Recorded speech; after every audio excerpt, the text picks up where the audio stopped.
Gracias, Lucho, por el pase, como siempre, y buenas noches a todos los que ahora se unen a Diálogo Abierto. Soy Maite Vizcarra.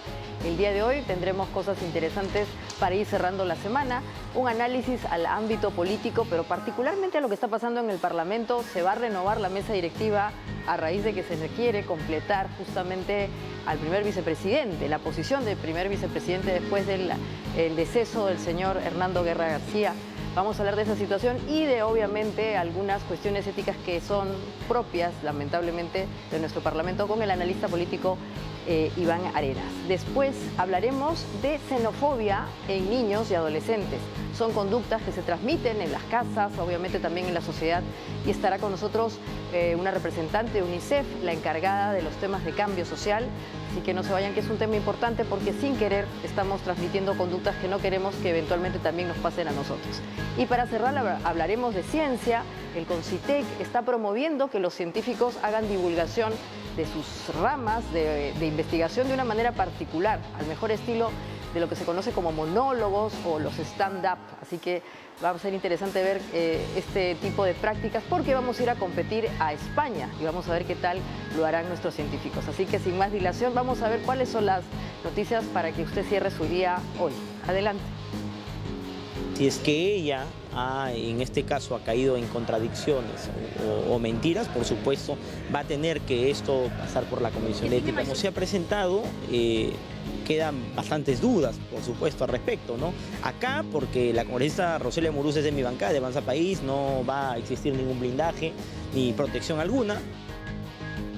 Extenderemos el estado de emergencia para el orden interno en el Cercado de Lima en apoyo a los vecinos, a los emprendedores.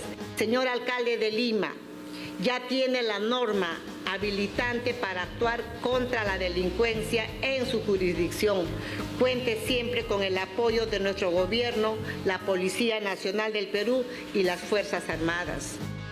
Es un triunfo de los alcaldes distritales, provinciales, de los gobernadores regionales, pero también abre paso a una nueva práctica para hacer política. Yo lo veo con optimismo, el cómo nos han empujado a las autoridades a decir cómo efectivamente a partir de hoy se respeta al pueblo. Creemos que se deben dar algunos mecanismos, no que debemos dejar tampoco la puerta abierta a que esto se siga dando, especialmente cuando la Contraloría ya ha detectado que hay muchos hechos de corrupción.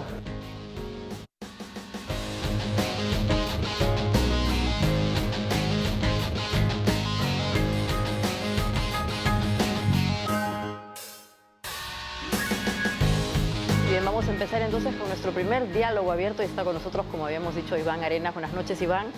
Gracias por estar con nosotros. Bueno, ¿qué te parece lo que está pasando actualmente en el Congreso? En este momento, además, como les decía, se va a completar la mesa directiva una vez más y todo parece indicar que va a volver a suceder en esa posición el fujimorismo, Fuerza Popular. Sí, excelente. Lo acaban de nombrar al fujimorismo al señor Arturo Alegría, acaban de nombrar como vicepresidente, ¿no? Segundo vicepresidente. Yo creo que el fujimorismo de alguna u otra manera se hizo imponer porque lo estaban tratando de sacar. La mesa directiva es una mesa bastante importante porque ahí se ve la agenda básicamente parlamentaria, ¿no? Pero más allá de eso, yo creo que es importante poner en contexto lo que sucede en el Congreso. Y lo que en el Congreso sucede es que evidentemente hay grupos y facciones que están mirando básicamente por intereses propios, ¿no?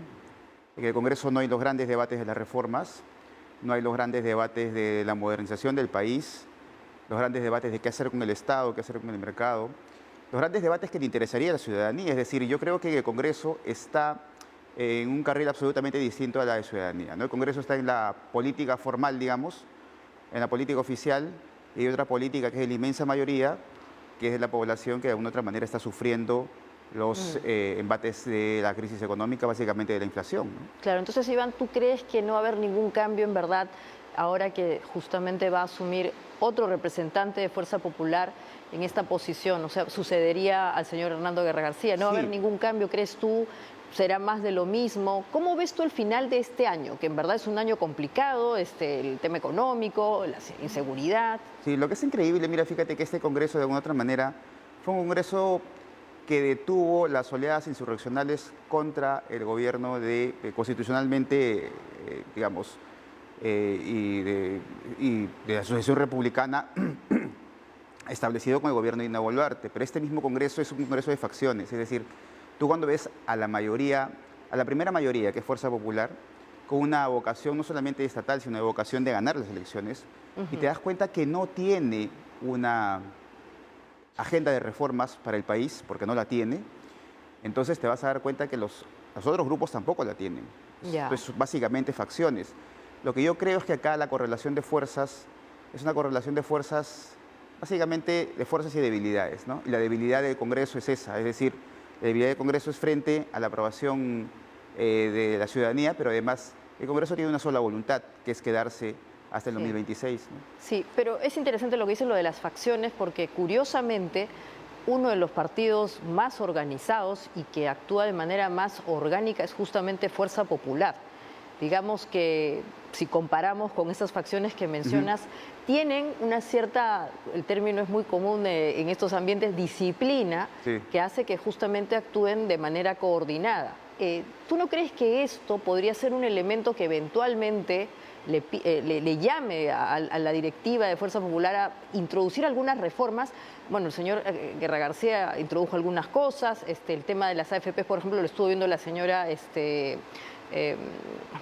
no recuerdo ahora el nombre, pero en fin, como que había Tignacay, en fin, habían algunos temas nacionales que se estaban promoviendo, porque es importante también este asunto, cuán conectadas están las bancadas con los partidos políticos. Lamentablemente estamos viendo que en el caso, por ejemplo, de la señora Amurús, Claro, claro que sí. hay una distancia, Así y es. ella misma ya se está distanciando propiamente del partido político. Entonces, ¿cuánto puede ayudar a que quienes hoy día están en la mesa directiva provengan de partidos con más organicidad como para poder introducir reformas? ¿O tú crees que eso es irrelevante? Esa es una muy buena pregunta, fíjate, porque básicamente el Partido Fuerza Popular tenía, si bien ha logrado construir una estructura, ha logrado construir una especie de partido político en los últimos años, pero la primera, digamos, tarea que tenía el partido de Fuerza Popular no solamente era, digamos, vigilar y hacer las acciones que tiene todo Congreso, que es decir, la fiscalización, sino además tenía la tarea, y porque tiene además vocación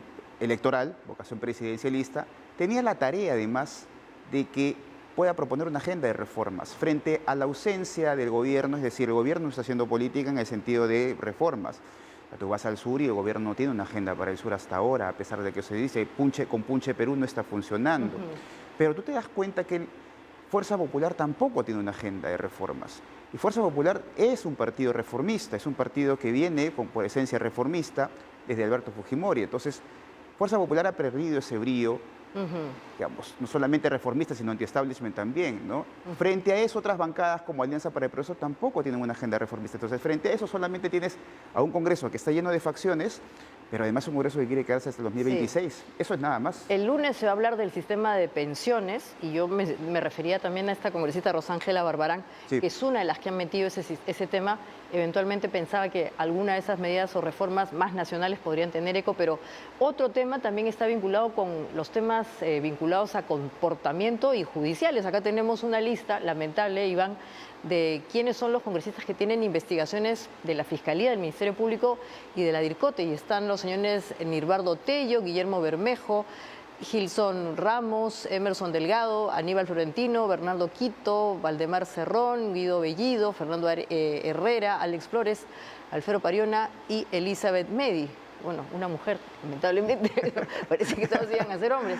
Bueno, y acá hay más, ¿no? Congresistas investigadas, la señora María Cordero, Heidi Juárez, Katy Ugarte, Rocío Torres y Magali Ruiz. Un ramillete de investigaciones, lamentablemente. Y esto obviamente nos llama a estas conductas que alguien hablaba hace unos años atrás del otoronguismo, así es, o estas conductas otorongo no come otorongo. Otorongo no come otorongo, o estas formas de protegerse, lamentablemente corporativamente.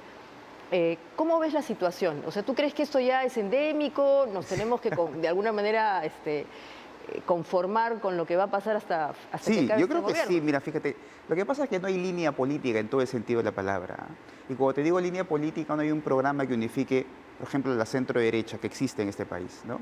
No hay una línea política que le dé, digamos, organicidad, que le dé programa a toda la centro-derecha. Lo que se está discutiendo, al margen de las AFPs, pero más allá otras reformas no existen. Por ejemplo, la reforma sobre la minería, y la formalización de la minería informal, ¿no? O la ilegalización de la minería, digamos, totalmente ilegal. No existe más allá de otro tipo de reformas, salvo esta reforma, por ejemplo, de las AFPs. Pero yo lo que veo es falta esa línea ideológica que no existe en este Congreso y que probablemente en otros congresos sí existían, ¿no? La presencia de otros partidos, por ejemplo, evidentemente como el Partido Popular Cristiano, Partido como el APRA, de otra manera ponía líneas políticas, y ahora no existe eso.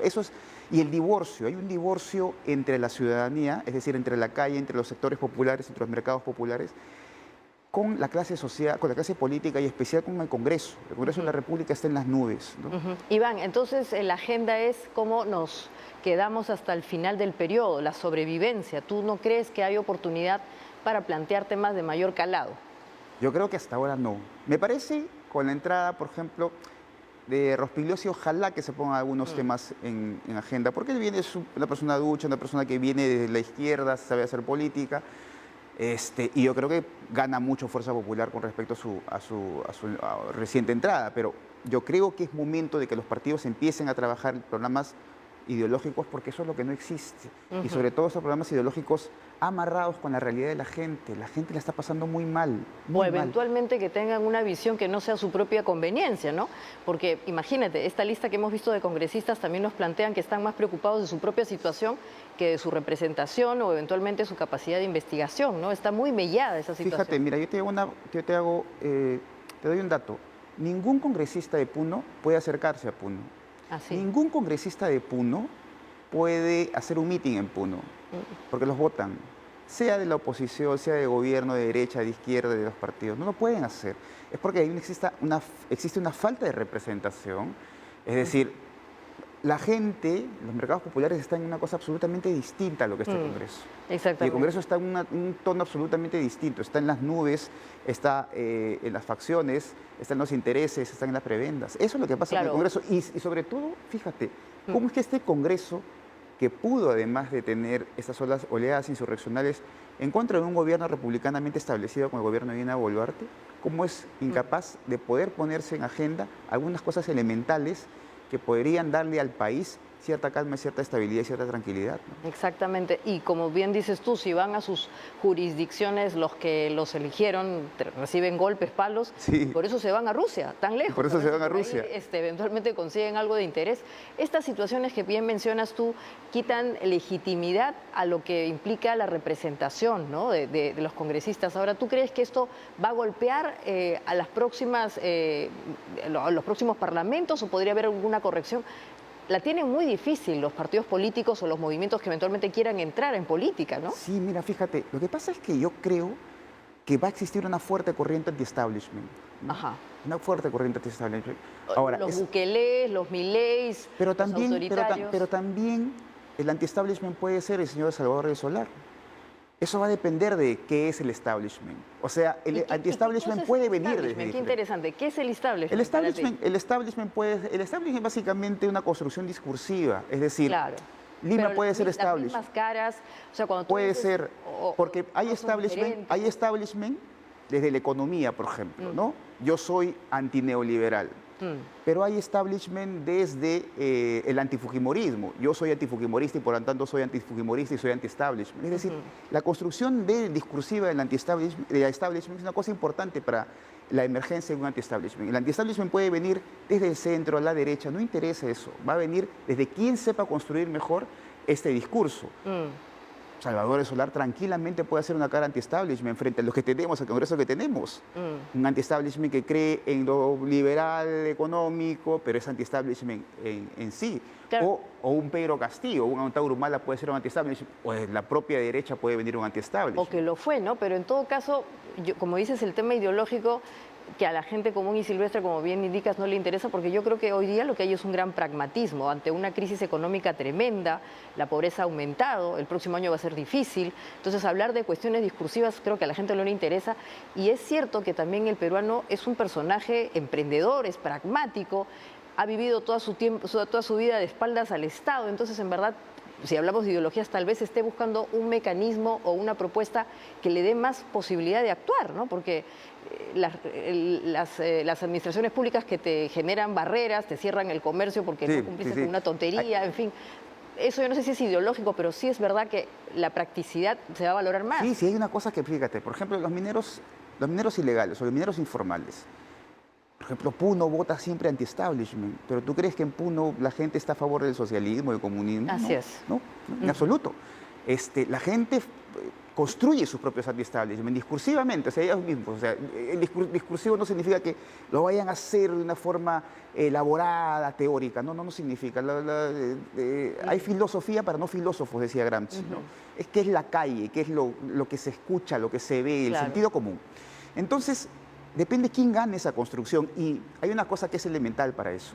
Los sectores populares son muy anti-establishment. Quien se gane en los sectores populares va a poder ganar las elecciones. ¿Y qué quieren los sectores populares? Quieren dos cosas, básicamente. Quieren más Estado, es decir, un Estado papá, un Estado fuerte, y lo que quieren es seguridad, que va relacionado al Estado. Y lo que quieren también es propiedad, que le dejen ser. Sobre el todo sentido emprendedor. Yo creo que lo que quieren es eso, que los dejen ser, porque como hemos mencionado, siempre han estado de espaldas a un Estado que no los protege y que obviamente les mete cara. Y hay un conservadurismo popular muy fuerte, muy fuerte. Mira, la corrida de toros más importante en el Perú no se hace en Hacho, se hace en Bambamarca.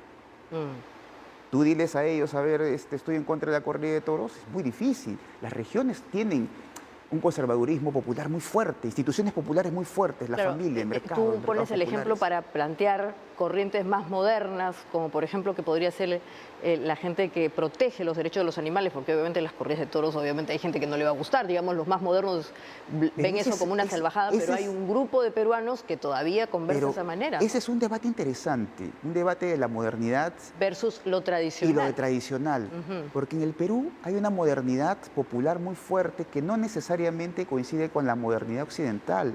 Es una modernidad distinta, diferente, que acepta el mercado como parte de la modernidad, que acepta el pacto con la sociedad, con el Estado como parte de pero tiene tradiciones muy fuertes. En Lima, hay sectores en Lima que son hechas, digamos, en calco y copia, como si fuesen unas comunidades campesinas. Y muy conservadores, ¿no? Entonces estas corrientes más modernas, que incluso la propia izquierda lamentablemente no ha podido canalizar adecuadamente, ¿crees que no van a ser muy útiles en unas propuestas futuras?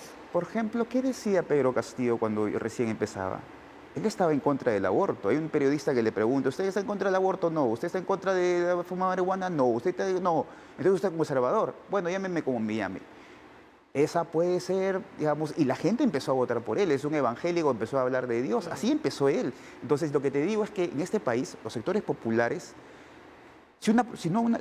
por eso lo importante en este país, ¿sabes qué? Es revitalizar la modernidad liberal y concatenarla con este conservadurismo popular muy fuerte.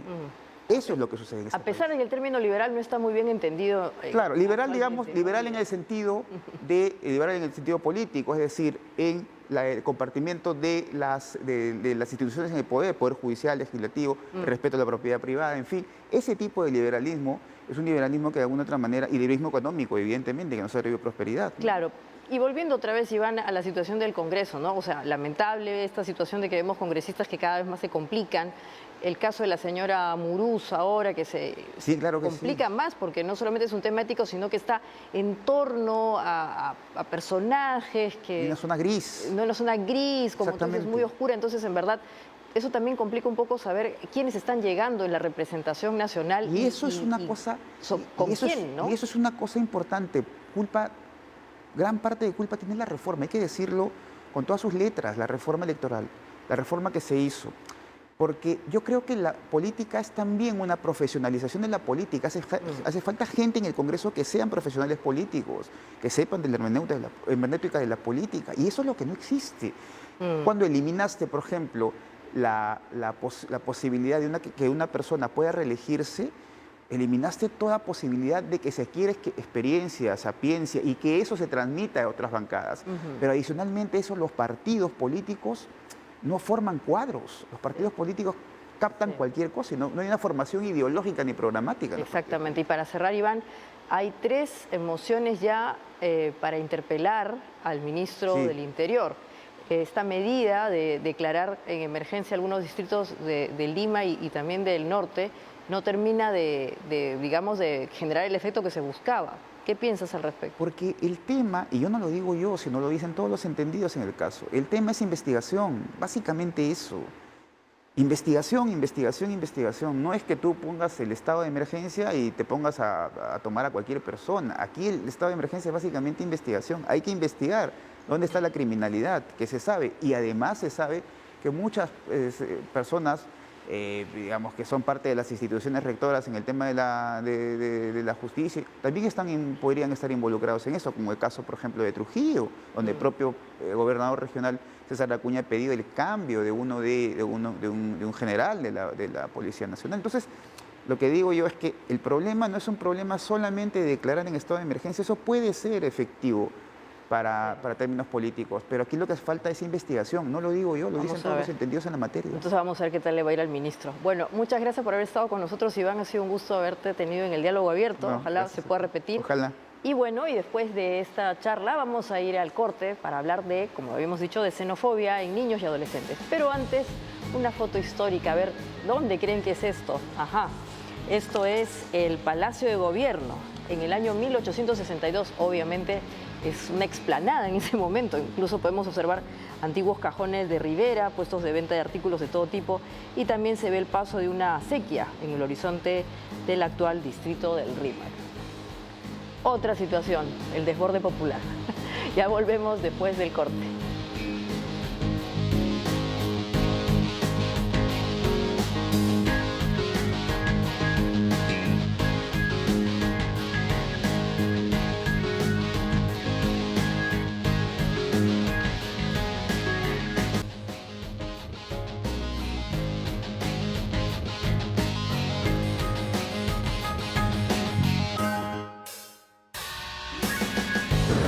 Roseli, mami, párate, hija. Julita, levantarse.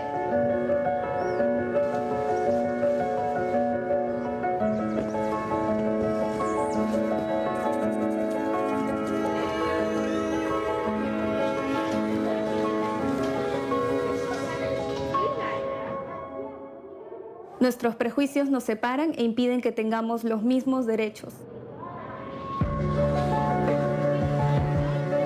Trata a todos como te gustaría que te traten a ti. Roseli, mami, párate, hija. Julita, levantarse. Muy bien, ahí estábamos viendo a 2 niñas que obviamente están en el Perú, una de procedencia venezolana, la otra del Perú, como hemos dicho, y a pesar de eso se dan prácticas como la xenofobia a tan temprana edad, y obviamente queremos entender por qué, el impacto que tiene esto en el Perú como una sociedad, y está con nosotros la oficial de Cambio Social y Comportamiento de UNICEF, Isabel Limache. Buenas noches, gracias por estar con nosotros, Isabel. Hola Maite, buenas noches, gracias por la invitación. ¿Cuál es el impacto de estas conductas actualmente en nuestros niños, en nuestros adolescentes? Bueno, en estos momentos en el país, nosotros con esta propuesta, esta campaña Soy como tú, queríamos detenernos un momento y promover la reflexión y promover que surja en la sociedad peruana este trato empático y este diálogo con estos grupos de poblaciones migrantes que llegan al país, porque lo que proponemos es que tratemos a las personas como quisiéramos que nos traten a nosotros. Exacto, y aquí podemos ver un cuadro, Isabel, importante, que nos muestra los lugares donde se siente más ese rechazo, esa discriminación en contra de niños de procedencia extranjera, ¿no? El primero es el barrio, el lugar más, digamos, más abierto, la comunidad es 9.6%. Después el propio colegio, lamentablemente 8.3%, y finalmente, y esto es muy grave, ¿no?, los establecimientos de salud, 3.5%. Estas prácticas de discriminación, ¿cómo nos pueden afectar al final como sociedad? vamos a decir las cosas como son, el Perú es un país en donde hay discriminación entre peruanos, entre pares, pero si además discriminamos a alguien que viene de fuera, ¿cuánto nos vamos a alejar entre nosotros? Sí, de lo que se trata es de identificar esta situación, como tú lo comentas, y de pensar y de reflexionar y de crear estrategias que nos permitan abordar la problemática y encontrar soluciones. La pregunta siempre es cómo. Entonces, desde el Fondo de las Naciones Unidas para la Infancia, en coordinación permanente con las instituciones gubernamentales, pues nos estamos acercando a la problemática y estamos reflexionando y diseñando estrategias, como por ejemplo, y tú lo comentabas, ¿no? Estrategias que nos permitan acercar los servicios a este grupo de la población migrante, pero también a la población local, porque la labor que se realice para generar condiciones que permitan el pleno ejercicio y respeto de los derechos de niños, niñas y adolescentes beneficia a nuestra población y también a la población migrante. Entonces, estamos identificando y realizando una serie de actividades, por ejemplo, con el sector salud, para garantizar el acceso tanto de población local como de población migrante a servicios de salud. Estamos acercándonos también al operador de servicio público para que pueda comprender y dimensionar el proceso migratorio y comprender y aplicar este enfoque intercultural que es tan importante para acercarse y comprender al otro. Y por el lado del sector de educación también estamos facilitando todo este trabajo para garantizar la matrícula y el acceso a la escuela de niños y niñas y adolescentes. Recordemos que en el grupo de la población migrante, de cada 5 niños, niñas y adolescentes en edad escolar, solo 1 asiste al colegio.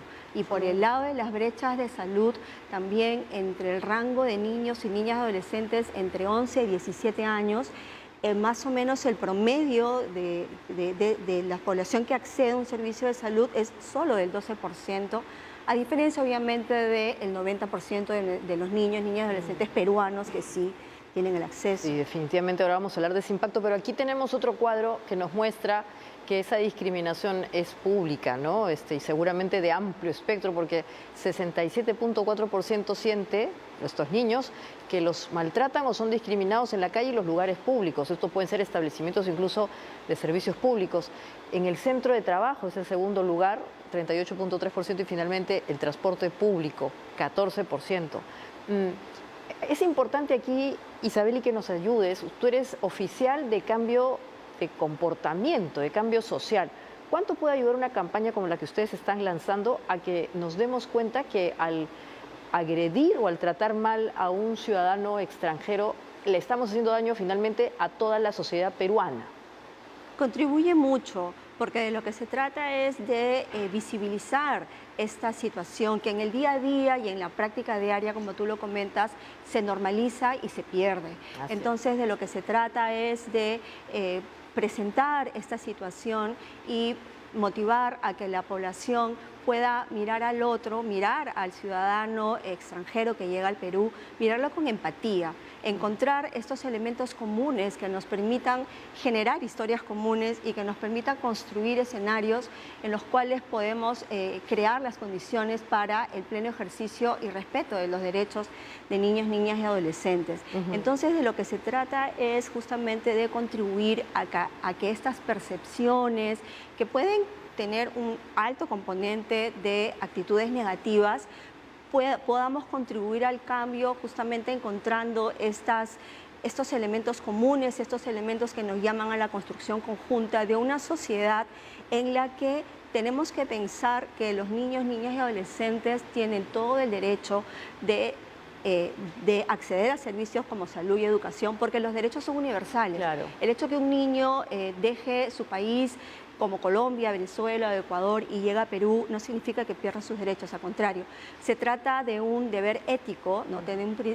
Tenemos un compromiso ético para, como sociedad, seguir generando estas condiciones y mirar a estos niños como padres de familias, como adultos, como si fueran nuestros hijos, porque todos tenemos en común en nuestras historias familiares una persona cercana que dejó su país. Es decir, la migración es parte inherente del ser humano, ¿no? Y de estos tiempos, ¿no? Exacto. Además, son ciudadanos bueno, son ciudadanos que ya se están integrando al Perú y que van a también generar su cuota para construir una nación. Y si no los logramos integrar, como yo decía, vamos a tener serios problemas justamente, por ejemplo, ¿no? En esta claqueta para que se cubran servicios públicos como educación y salud. Imagínate, 1 de cada 5 niños y niñas y adolescentes venezolanos en edad de cursar educación primaria o secundaria no asiste a la escuela. Hay 1 que no existe. Y en el tema de salud es más grave esta situación, ¿no? Solo entre el 10 y 12% de chicos y chicas de 6 a 11 años y de 12 a 17 años tiene un seguro de salud. O sea, el drama de la discriminación puede ser que los convirtamos en personas alejados de beneficios, pero que también al alejarse no pueden dar el 100% de lo que podría ser su contribución al Perú, ¿no es cierto?, a la nación.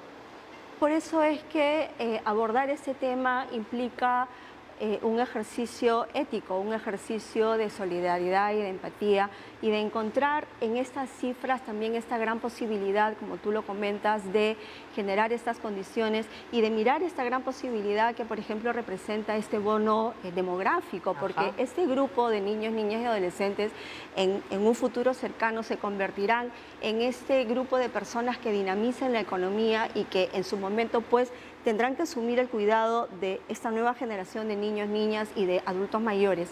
Entonces, el proceso migratorio tiene este importante componente de posibilidades, este importante componente de mirar justamente que en este contexto es posible encontrar soluciones. Y de lo que se trata es de sumar esfuerzos, de promover la participación y la reflexión tanto desde el sector gubernamental, las agencias que forman parte del sistema de las Naciones Unidas como UNICEF y también las organizaciones de la sociedad civil, porque en estos momentos todos estamos sumando esfuerzos justamente para abordar estas situaciones en sectores como los que has comentado, ¿no? En educación, desde la promoción del acceso a matrícula, tanto para la población local como la población migrante. En el caso de salud también estamos trabajando para generar condiciones que permitan que pues se pueda ejercer el derecho a la salud y lo mismo, por ejemplo, en el escenario de la regularización migratoria con un trabajo cercano con migraciones para que la población migrante pueda contar con los documentos ¿no? Totalmente regularizados y puedan ejercer el derecho al trabajo. Ahora, no podemos tapar el sol con un dedo, ¿no, Isabel? La situación de inseguridad ciudadana que vive el Perú tiene también un componente vinculado a una mala migración, a extranjeros que han venido de manera irregular, ilegal, y eso pues genera un ambiente de zozobra que seguramente alimenta estas conductas no deseadas que esta campaña justamente quiere evitar. ¿En qué consiste la campaña exactamente para justamente involucrarnos y saber de qué manera también la podemos promover? Sí, la campaña es un llamado a la acción a promover este sentimiento de empatía y de reconocimiento al otro, a partir del hecho de reconocer de la importancia del buen trato y de tratar al otro como quisiéramos que nos trataran a nosotros, ¿no? Se trata de reconocer estas particularidades en este grupo de migrantes que puedan sumar, como tú lo comentas, en la construcción de un escenario de convivencia pacífica, de un escenario de inclusión social. Entendemos que estamos en un contexto complejo de inseguridad, pero no podríamos calificar a todas las personas bajo determinados adjetivos porque no todos, digamos, promueven estas prácticas, ¿no? Entonces, de lo que se trata es justamente de identificar estos elementos comunes que nos permitan construir, que nos permitan encontrar este sentimiento empático y esta calidez latinoamericana que nos ha ayudado a construir estos países, ¿no? Nosotros como peruanos, en muchas de nuestras historias, muchos de nuestros parientes tuvieron que salir de nuestros países y también apelábamos a que existiera un sentimiento empático que pudiera ayudar a alguien cercano nuestro a que se pueda incorporar a un nuevo espacio. Y a eso también apelamos, ¿no? Apelamos a mirar nuestras historias personales para encontrar estos sentimientos de empatía, de solidaridad, de respeto hacia el migrante. Isabel, ¿y cuántos niños son los niños extranjeros que están hoy día como población dentro de esa gran masa de personas que han venido al Perú, ¿hay alguna estadística también vinculada a cuántos han sido agredidos o son parte de estos maltratos? Sí, la encuesta nacional de población venezolana que elaboró INEI nos indica que aproximadamente son 450.000 niños, niñas y adolescentes de nacionalidad venezolana que viven en el Perú. Esta investigación también nos muestra que aproximadamente el 92% de población venezolana se siente discriminada por diversas razones, ¿no? Una de ellas, por ejemplo, es el lugar de procedencia. Aproximadamente el 19% considera que es por su forma de expresarse. También si los niños, niñas y adolescentes venezolanos expresan que han experimentado situaciones de violencia porque la xenofobia es una expresión de violencia. Entonces, sí, también estas situaciones se presentan y campañas como Soy Como Tú justamente tienen este objetivo, mirar esta problemática para contribuir a prevenir las expresiones de xenofobia y a construir estos escenarios en los cuales los niños, niñas y adolescentes puedan tener condiciones para incluirse en esta nueva sociedad en la que viven, como es el Perú. Exactamente. Y estos 450.000 niños, es un número relevante. También, como has dicho, son parte de lo que se conoce como el bono demográfico, ¿no? El bono demográfico exactamente es esta cuota de población joven que le puede ayudar al Perú en los próximos años a ponderar un poco el hecho de que se está envejeciendo y que eventualmente también se está reduciendo la tasa de natalidad. Exacto, y tendríamos a este grupo de niños, niñas y adolescentes que a lo largo de estos años pues se nutren de esta rica cultura peruana y de esta maravillosa mixtura que significa ahora mismo la fusión de las particularidades venezolanas y peruanas y que pueden sumar a la construcción del país mirándolo de aquí a unos 10 o 15 años cuando a ese grupo pues le toque sumarse a dinamizar la economía nacional. Y en las escuelas la incidencia de, vamos a decirlo, de bullying es alto en contra de niños extranjeros. Es una problemática que existe, es una problemática que existe, pero que también es un tema sobre el cual estamos trabajando diversas instituciones. UNICEF está realizando un trabajo muy cercano para prevenir estas expresiones de violencia, junto con los docentes, los directores, toda la comunidad educativa. Entonces, de lo que se trata es de acercarse a los docentes, a las familias y a la comunidad para que puedan reconocer y puedan acoger este grupo de niños, niñas y adolescentes migrantes que forman parte de la comunidad educativa nacional para justamente evitar este tipo de situaciones de violencia, este tipo de situaciones de agravio. Creo que estamos avanzando. Se puede visibilizar casos de integración. Particularmente UNICEF tiene un interesante trabajo en Lima Norte. Estamos haciendo un trabajo muy cercano con la UGEL 2 y UGEL 4 como parte, obviamente, de la dinámica de trabajo de UNICEF junto con el sector gubernamental. Y entonces estamos promoviendo, por ejemplo, expresiones muy interesantes como parte del programa Más Diversidad. Ahora mismo estamos realizando una campaña muy interesante para fortalecer todo el liderazgo de niñas y adolescentes, tanto peruanas como venezolanas, ¿no? Entonces, se trata de trabajar con estos dos grupos de la población para promover la integración y este encuentro. Ahora, Isabel, y para cerrar, esta empatía tiene que ser de ambos lados, ¿no? O sea, ¿cuánto le puede facilitar también esta campaña a los propios niños y adolescentes adaptarse a las costumbres locales? ¿Debe ser difícil o es fácil? Nosotros hemos visto que la población adolescente es muy dinámica y es muy proactiva y tiene una actitud hacia el cambio. Y hemos visto cómo es que de manera integrada, de manera lúdica, se ha logrado escenarios de convivencia muy interesantes y se ha logrado construir, por ejemplo, expresiones muy interesantes que luego las podemos ver en las ferias educativas, las podemos ver en las jornadas de intercambio cultural, con expresiones, por ejemplo, de ferias de comidas típicas, de danzas típicas. Entonces, Entre los niños, niñas y adolescentes no es compleja la inclusión ni la fusión de estas particularidades culturales. Y definitivamente tenemos que seguir trabajando con las familias y la comunidad para seguir incorporando este mensaje. Bueno, muchas gracias, Isabel, por haber compartido con nosotros esta iniciativa, y desde donde estemos pues nos tocará también ayudar a que la empatía sea más amplia de ambos lados, ¿no? Porque como hemos dicho, son personas que han llegado al Perú y que ya se han quedado, o sea, no van a regresar. Y muchas de ellas están ya aportando al país a través de sus trabajos, sus costumbres y, como bien has dicho, su propia energía. Así que muchas gracias. Y bueno, al volver vamos a ir con la siguiente entrevista, pero antes justamente una imagen interesante. ¿Esto dónde es? Imagínense, es un espacio bucólico. Esto era el camino a la antigua Magdalena, que hoy es la Avenida Brasil. La fotografía es de Federico Max Uhle. Bueno, es una reliquia histórica, en verdad, y corresponde al año 1904. Increíble. Así era, pues, hemos cambiado bastante. Al volver tendremos nuestra entrevista con Concitec. Vamos a conocer qué es lo que están haciendo los científicos para acercarse justamente a todos nosotros a través de nuevos mecanismos como los talks, que así se llaman, o los monólogos científicos. Así que ya volvemos, es Diálogo Abierto.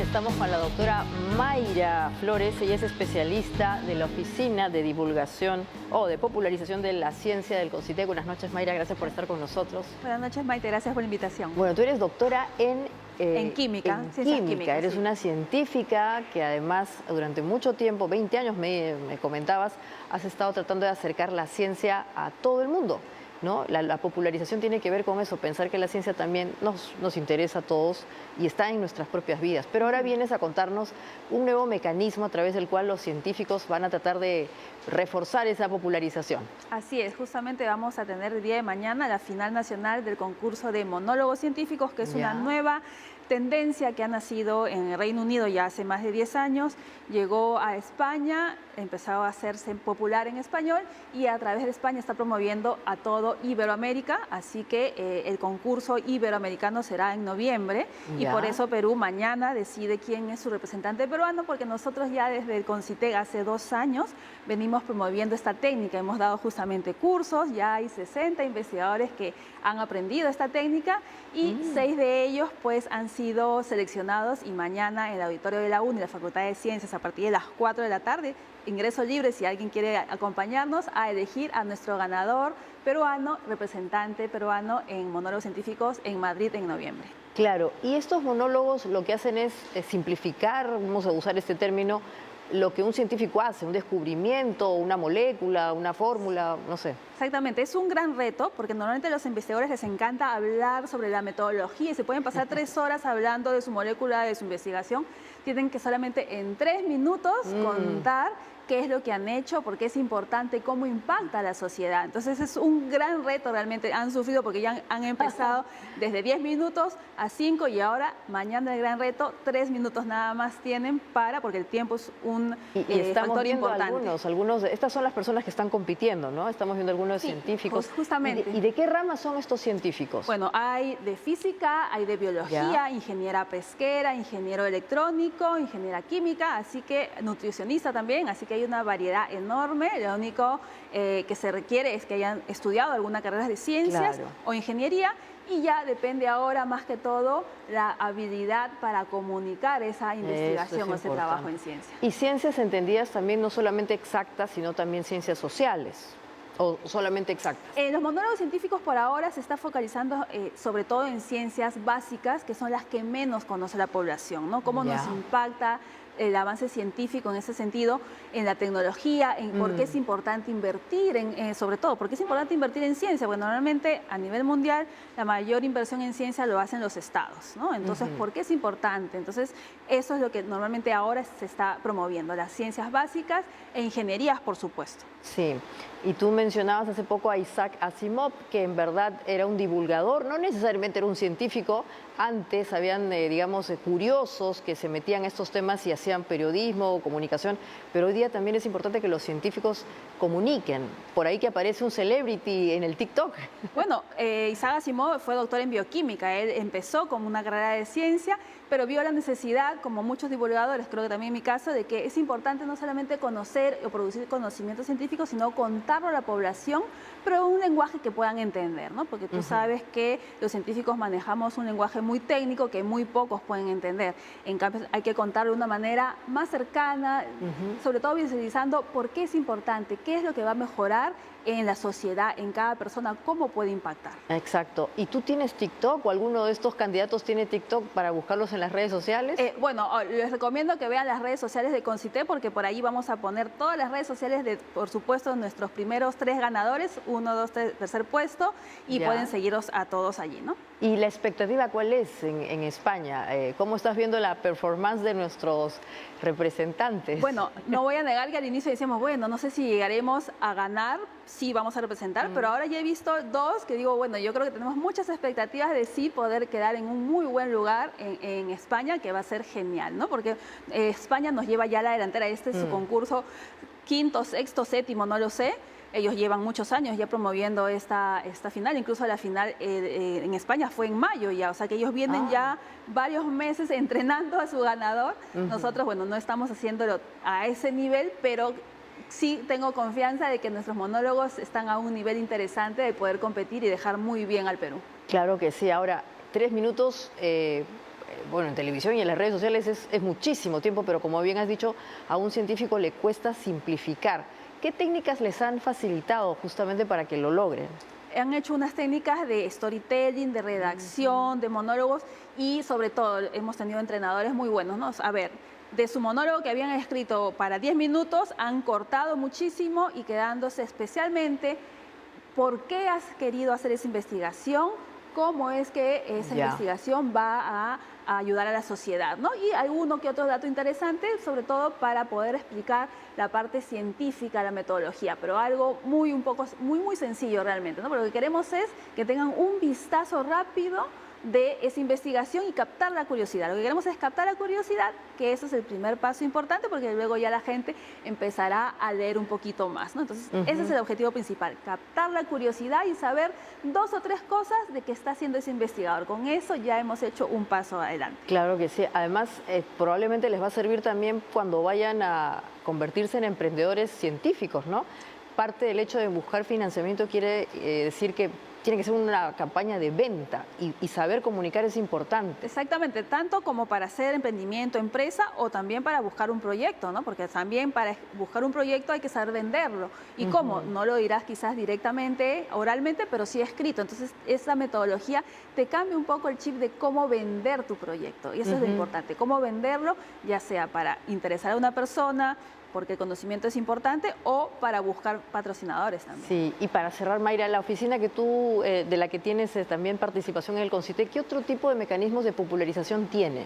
Bueno, nosotros como popularización de la ciencia, que ya venimos trabajando desde 2017, pues tenemos distintos eventos. Por ejemplo, la semana pasada hemos celebrado los Días de Cultura Científica, ¿no? ¿Qué es lo que hemos hecho? Hemos llevado escolares a las universidades para que compartan un día con investigadores y puedan saber qué están haciendo. Y también hemos ido a algunos colegios a jugar con ellos, a hacer experimentos científicos. Los chicos piensan que están jugando, pero realmente están aprendiendo mucha ciencia, talleres de robótica también. Entonces, esa es una de las cosas que tenemos, sobre todo para jóvenes escolares. Tenemos también nuestros clubes de ciencia, ¿no? En Concité estamos promoviendo que los colegios, nuestra meta es que cada colegio del Perú, público, privado, todos tengan un club de ciencia, que es nuestro mayor nexo, ¿no? Y para cerrar, Mayra, ¿cuáles son las cuentas del Concité en las redes sociales para ver estos candidatos que se van a España? Concitec Perú, estamos en Instagram, Facebook, Twitter y TikTok, bueno, ex ahora, ¿no? Ex. Y en esas redes principalmente, incluso LinkedIn, busquen, a partir de mañana vamos a saber nuestro candidato y que nuevamente Muy si bien. quieren acompañarnos en la UNI, en el auditorio de la Facultad de Ciencias a partir de las 4 de la tarde, puerta 5 de la UNI, bienvenidos a todos para que nos acompañen a elegir a nuestro candidato peruano que nos va a representar en Madrid en noviembre en el certamen iberoamericano de monólogos científicos. Muy bien, vamos a estar muy atentos en las redes sociales y bueno, gracias a ti, Mayra. Mañana es el día de la restricción, Dios mío, empezará esta restricción, ya hemos hablado mucho del tema y queremos hacer con ustedes una actualización, vamos a hacer un cuadro para ver dónde se harán estos cortes, las restricciones del servicio de agua. Son 22 distritos y obviamente creo que vamos a ver también exactamente el ámbito o el alcance de cada una de esas restricciones. Están pues Barranco, ahí está, ¿no? La interrupción se iniciará el viernes 6 de octubre y se restablecerá en la mayoría de distritos en 24 a 48 horas. Solo en algunos sectores se extenderá 96 horas. Además, alrededor de 24 horas tenemos distritos como San Juan del Lurigancho, Santa Anita y San Martín de Porras. Más de 24 horas y hasta el 10 de octubre algunos sectores, eso es importante, algunos sectores de Villa El Salvador, San Juan de Miraflores, la parte alta de Chorrillos y Villa María del Triunfo. O sea que ya tenemos que ir preparándonos. Además, hay 102 puntos de abastecimiento para atender a distritos afectados y finalmente 100 cisternas abastecerán centros hospitalarios, colegios y obviamente lugares de relevancia social como las estaciones de bomberos.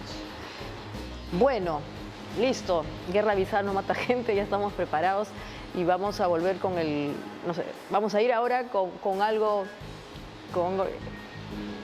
exactamente. Me está diciendo ahí mi productor que quiero compartir con ustedes algo que se ha difundido hablando de redes sociales hoy día y es una deepfake. ¿Qué cosa es un deepfake? Es un video que se hace a través, una voz que se hace a través de inteligencia artificial. Parece que es uno, pero no lo es. Y aquí obviamente quiero compartir esto que me implica a mí, porque es un video en donde supuestamente yo promuevo un negocio vinculado a la compra de criptomonedas e indico que si usted con poco dinero se lanza un enlace que está allí, va a hacerse millonario. Esto obviamente es una estafa, queremos llamar la atención porque no se deje engañar. Parece mi voz, en verdad es muy cercana el audio, pero no soy yo, y menos obviamente me dedico a la venta de criptomonedas. Esto es lo que se conoce como una deepfake y la vamos a empezar a ver cada vez más porque el uso de inteligencia artificial a través de estas aplicaciones es muy simple. Así que alertarles de ese tema y obviamente evitar que los engañen porque no soy yo y no me dedico a la venta de las criptomonedas. Muy bien, y para cerrar el programa, otra fotografía histórica. A ver, vamos a ver qué es esto. Esto es un espacio que inicialmente fue el Ministerio de Educación, el que está justamente, y hay que decir las cosas, también es un lugar favorito para las manifestaciones, ahí se concentra la gente cuando hay esto.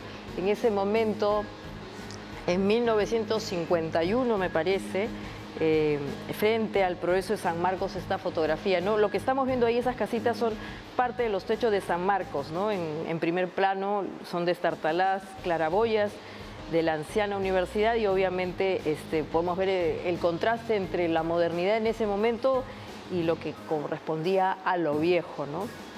En ese momento era el edificio más alto de Lima, bueno, y iba a haber un gemelo que obviamente nunca se construyó. Todo esto cerca al parque universitario. Muy bien, esta es nuestra contribución a entender cómo hemos cambiado como sociedad, pero también como ciudad. Con esto les quiero agradecer mucho. Compartan este video, como siempre, por las redes sociales. Estamos en YouTube. Y si les gustó, le dan un like. Hasta mañana.